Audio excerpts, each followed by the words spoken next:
All right, welcome to the 5070. Thanks for giving me some time to get this out. I know I'm about a day late on it. Sorry about that.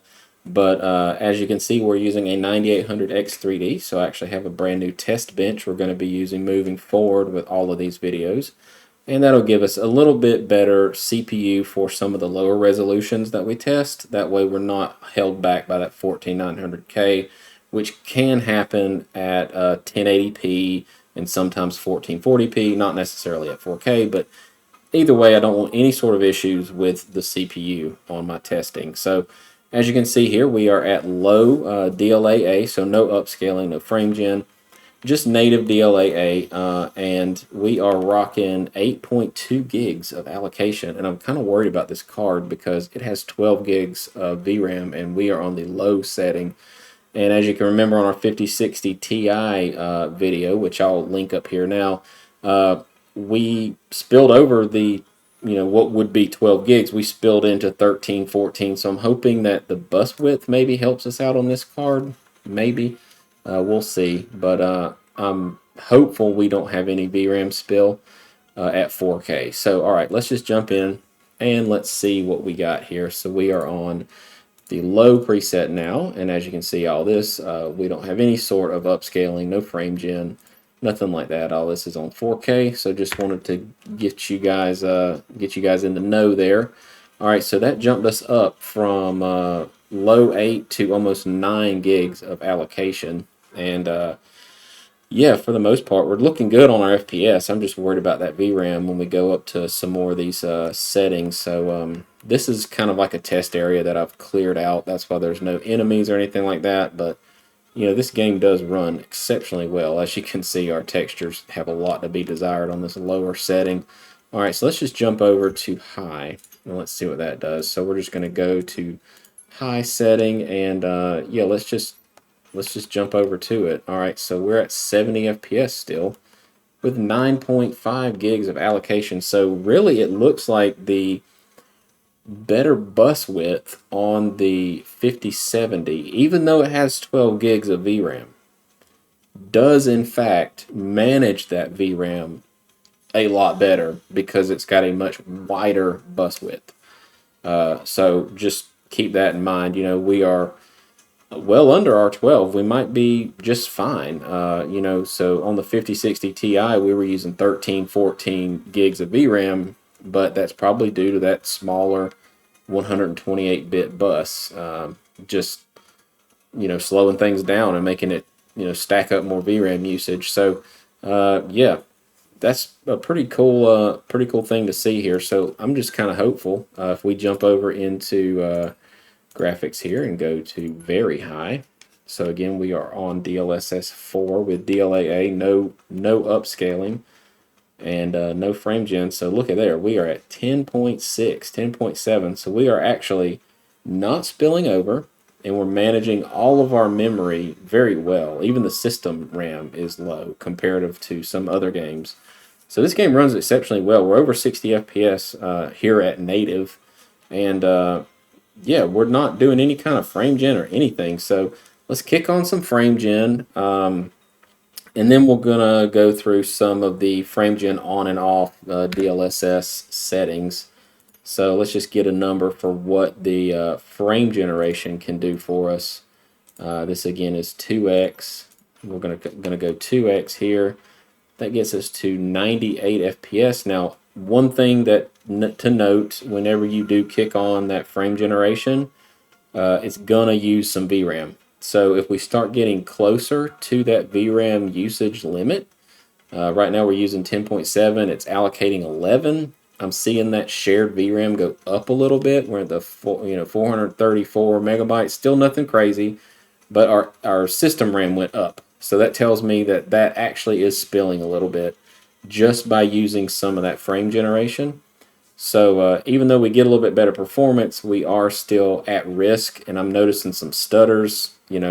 That is directly linked to that VRAM issue. So yes and no, does it matter?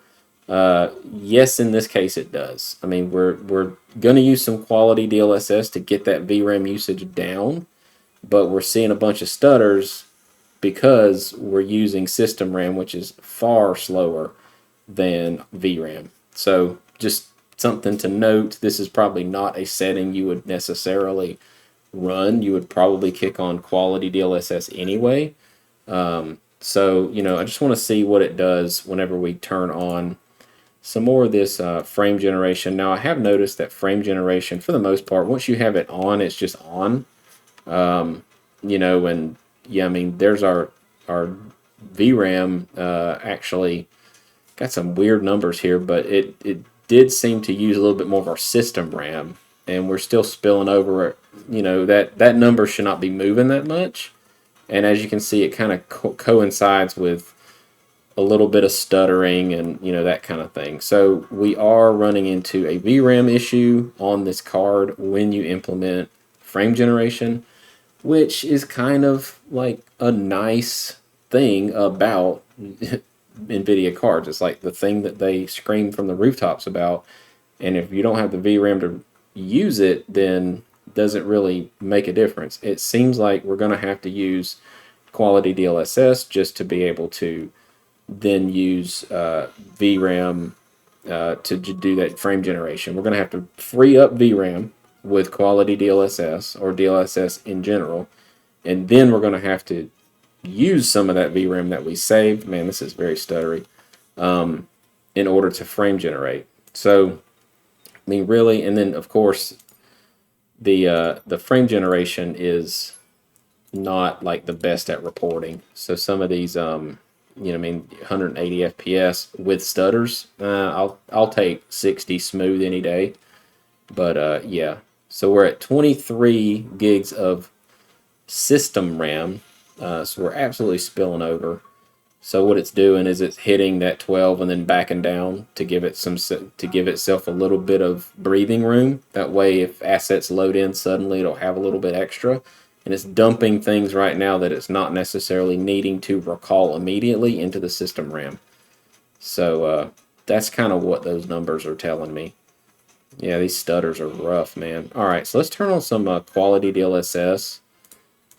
So we're just going to come through here. Let's keep it on very high because it runs fine otherwise. Okay, we're going to go resolution scaling. Okay, yeah, oh, we want that on. Okay, bear with me while I get all this right. Okay, so quality DLSS, we're going to turn off the frame gen. So this is quality DLSS with no frame generation, and we're at 104 FPS, 115, and our frame time graph is a hell of a lot smoother. We're at 9.6 gigs of allocated VRAM using not just above 9. Our shared VRAM is well under control at 244 megabytes. Yeah, so we're doing a lot better with this particular setting. So really, once you turn on FrameGen, you're going to have to kind of coincide that with some DLSS. So this kind of reminds me of what the 4060 was like when it came to 1080p. The 4060 Ti, I'm sorry. The 4060 Ti back in the day, and even the 5060 Ti to some extent, although the VRAM's better. On 1080p, it really wanted you to use FrameGen with DLSS in order to make both of them work well together. The 5070 kind of reminds me of that at 4K. So, yeah, you're at 4K, but you do have to use DLSS in combination with FrameGen if you want to do some frame generation. So, I'm going to just turn on some FrameGen on the quality DLSS setting because, I mean, for the most part, this is going to be a very good setting to roll with. And you've got the VRAM now to then generate frames. So your frame rate was high enough, well, you know, right at 100, and 2x frame generation, you know, used about a gigabyte of VRAM, but you had that VRAM because you were using DLSS quality. I hope I'm making sense, but yeah, and this is a much smoother, I mean, buttery smooth experience. So nothing wrong at all with using quality DLSS though. It looks just as good, if not better, because you get a little sharpening in there than native. So don't let the frame generation spilling over VRAM talk that I just had scare you from this card, for this game at least. It does seem to manage its VRAM better due to that wider bus than the 5060 Ti. All right, so let's just go generate some more frames. Why not? Let's see what we can do here, because we've already got just like some really great performance. So this is 3x, and yeah, we're at 202, and we're using 10.2 gigs of the VRAM. We've got 12, so it's not like we're right up on it or anything, but I'll do some things other than just run around here. It's basically, you know, if you got a problem with 214 frames, then, you know, in a game like this at least, you know, I don't know what to tell you. This is a really great experience though. But yeah, we're just gonna go to 4x and just see what that does, because that's just gonna be like, whoa, that's a lot of frames. That's all that we're really doing here at this point.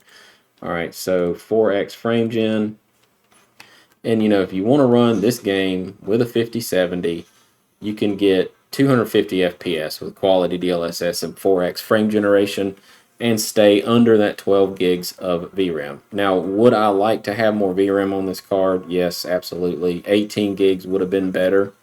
They could have easily kept the bus width the exact same and used 3 gig chips instead of 2 gig chips, and we'd have had 18 gigs. You know, because you've got basically 6 sockets that you can work with on a 192-bit bus like this card has. So, yeah, that's what I would have done. But maybe we'll get a super refresh, and that's what they'll do. Who knows?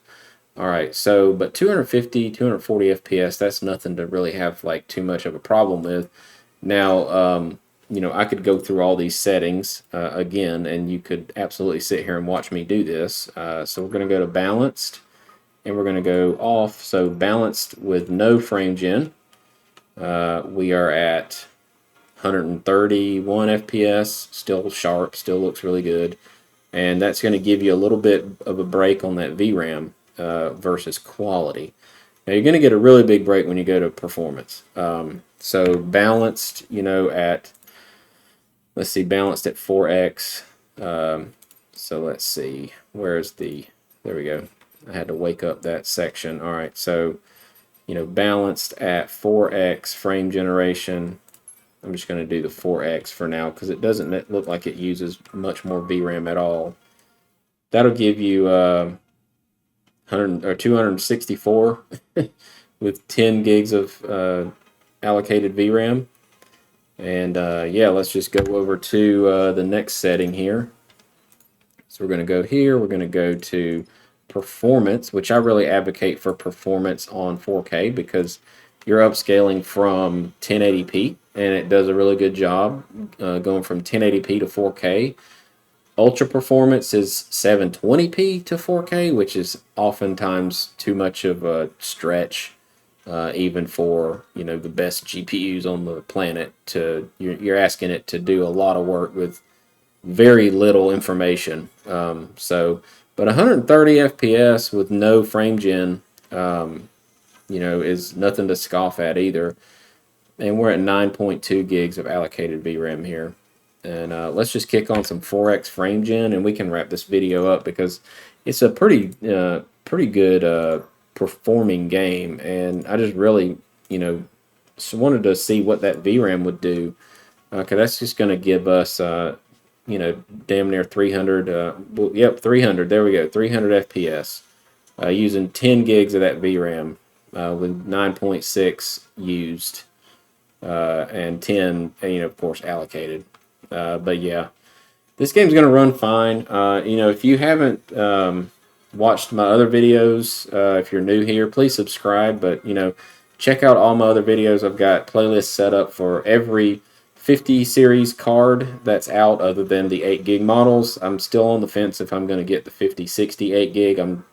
I might wind up getting it depending on if anyone wants to see that, because it is one of the more budget options. But for the most part, that, and I got some AMD cards, the 9060 XT and the 9070 XT, which is a new entry into my graphics cards library that I'm running here. But yeah, thanks for hanging out. This has been Stellar Blade on the 5070. So hope you enjoyed it. Drop a like and sub if you haven't. Thanks.